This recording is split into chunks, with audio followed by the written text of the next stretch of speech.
Shalom, selamat pagi.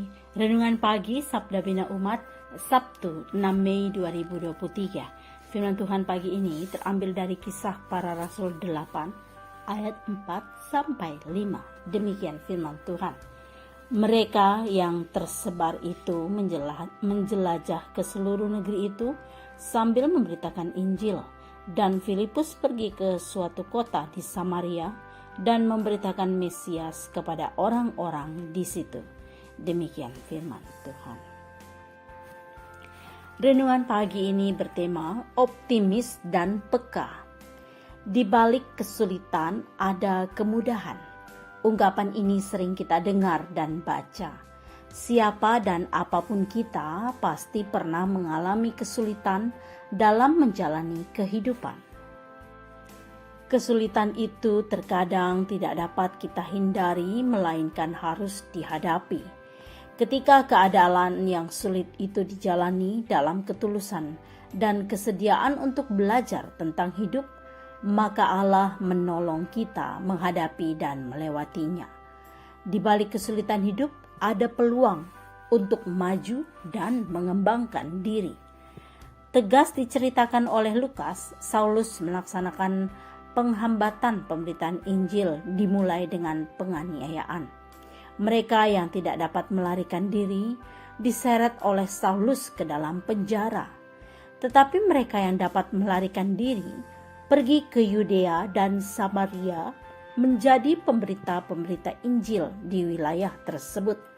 Ini berarti penghambatan dan penganiayaan dapat menjadi peluang untuk penyebaran pemberitaan Injil. Pemberitaan Injil menyebar sampai ke wilayah Yudea dan Samaria.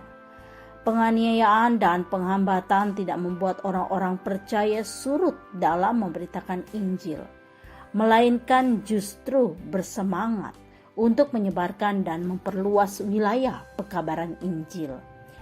Lukas menceritakan pribadi yang bernama Filipus, seorang yang terpilih sebagai diaken, pergi ke suatu kota di wilayah Samaria melaksanakan pemberitaan Injil setelah kematian Stefanus.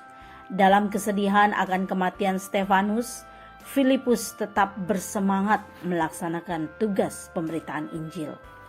Belajar dari Filipus, kita dimotivasi untuk terus memberitakan Injil dalam keadaan apapun.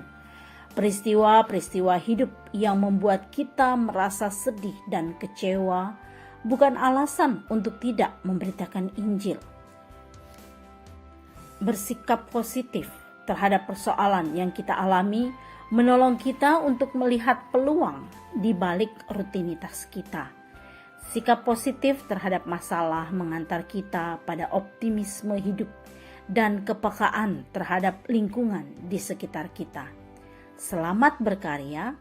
Jadikan tantangan sebagai peluang untuk menyatakan kasih Kristus. Doa pagi ini, Tuhan, setiap persoalan Engkau izinkan terjadi agar kami tetap percaya pada janji penyertaan-Mu. Amin. Demikian renungan pagi ini. Selamat beraktivitas. Tuhan Yesus memberkati.